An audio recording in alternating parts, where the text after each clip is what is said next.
Hello everyone. So I'd like you for a minute just to imagine that you're in an open meadow.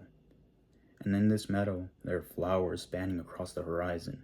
And as you stand there, you feel the cool spring breeze just gust upon you, and you see all the flowers swaying. But in front of you is a towering, gnarled oak tree, whose branches spread wide and high towards the sky. And now even the gust of wind that's able to shake the flowers with ease is not enough to disrupt this oak tree. But we know that oak trees, they've never been this way since the start. They actually started off as saplings, and they have to endure storms and other challenges to grow to where they are now.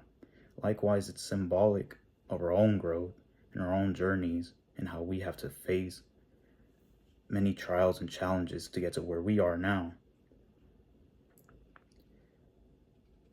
So we all go through experiences, and my hope is that those listening to my presentation can learn that it's not the challenges we face, but the way we let it build us up. That's what matters most. By listening to my presentation, I hope you can gain new insight and new perspective on how challenges build our character up in a positive way. Now, these challenges I'm about to speak through in this presentation, I've managed to learn a lot about them, and they've been pretty difficult times, and I'm sure most people here could probably relate to a lot of them. So in this presentation, I'd like to go over the struggles of bullying and how it resulted me in developing resilience and how it has helped me navigate those situations. I'd also like to go over challenges such as the loss of loved ones and failures, and how it's shown me to be more empathetic, and how that has helped me form new connections. And I'd also like to discuss my Christian faith and how it has given me a new perspective on life, one filled with hope and optimism. So, I've gone through relentless bullying in school, and it's made it difficult to move forward. And because of those challenges, I actually ended up learning to be more resilient. I had been a cheerful kid in elementary school, but I soon began to find myself being the target of bullying. This bullying would not only be verbal, not only teasing, but soon it grew to be more. I would actually get hit from time to time, and it ultimately resulted in a physical confrontation in my own neighborhood, because it was the same people who lived in the same area, went to the same school, and I felt pretty hopeless.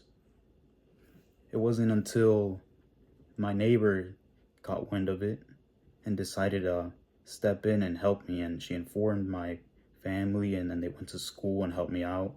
And then I learned that I'm not alone. I learned we can find a way out, and I had more positive outlook. And I carried this same feeling over when I was getting bullied in middle school for being overweight. I had a better understanding that can't let it really get to you. You have to stand up for yourself. So I let the person know I didn't agree with what they're doing. And likewise, when I saw other people getting bullied, I sort of became an advocate and told them it's not good what they're doing. And then I told the other person that you should stand up for yourself, and if you don't know what to do, speak out and ask for help. So because of this challenge, I actually grew more of it. Because of this challenge, and because of my friends and family teaching me all these skills, I ended up being more resilient, and then this resilience carried on in other trials of life and helped me build my character even more. So losses and failures, I've never experienced any loss before. Up until my early high school years, it was a new experience for me. See, during the pandemic, a very close uncle of mine ended up getting ill, and it was a very sad situation. I didn't know how to handle it. I'd never gone through anything like that. And ultimately, his passing was a sadness I've never felt. But in that, I wasn't alone, because many of my family members mourned. And because of them, I learned how important it is to be very understanding of situations like that. A friend of mine during high school experienced a similar situation. they had lost a very close grandfather, and I was able to relate more to them after my experience. And in that, I was able to have a deeper connection that resulted in me in being able to comfort and encourage them that they should have a more positive outlook and not dwell too much on it.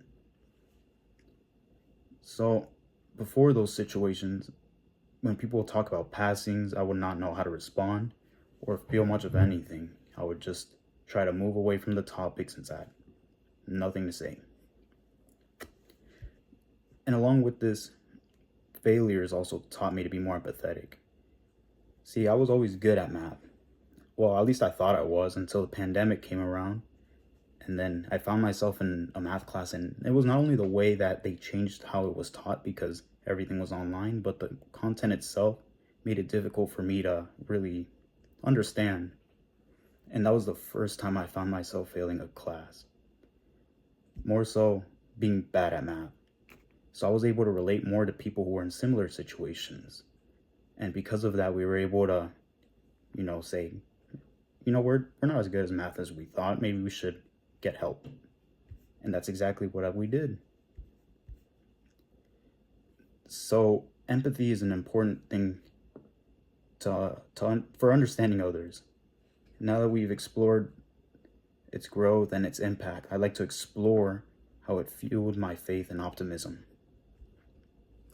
So, my faith in Christianity has given me a new perspective on life and how I should be more optimistic in the face of challenges. See, growing up, my family has always attended church every Sunday, but I personally did not feel a strong connection. That is until I ended up growing more understanding of the pain life's challenges bring and how it's difficult to navigate it. The message of love taught in the Bible resonated with me deeply as I was in the middle of many struggles. So in that, I met a guy who was about a year older than me, and he was preaching the message of Christianity, and I actually learned to understand it a little bit better. And when he said it, I got curious, learned more, and actually his description of what it means and the message of love it brings just had a very heavy meaning to me at the time. It just had a deep impact. So I grew even more curious and began getting more involved, and I began reading, talking, and meeting with other people my age who were in similar situations and began to have a stronger faith in Christianity. The message that Christianity brought helped me develop a more optimistic view on not only life, but many situations. I began to believe that there is hope and everything will be according to God's plan. Whenever I faced a difficult situation, I would pray and think to myself, it will be according to God's plan, no matter what happens. And this view kind of helped me have a more mindset that I shouldn't be too worried about failures. I should have a better outlook on it. The optimism in the Bible also carried over, and even in my daily tasks. I found myself praying more often, and that prayer resulted in a positive mindset. So I'm grateful for having to be able to grow among these challenges and being able to share my experiences here today. Life's trials are tough at times, but we can learn to be empathetic, resilient, optimistic throughout it all. It's all these fundamental values that help us stay strong and stand tall above it all like a mighty oak tree. Anytime you find yourself in a similar situation, think about how you can learn and how you can grow and how you can take that opportunity to develop. We all have stories and experiences that build our character. As we face problems or just go about our daily lives, we have to remember our values that make us who we are and stand tall. Thank you.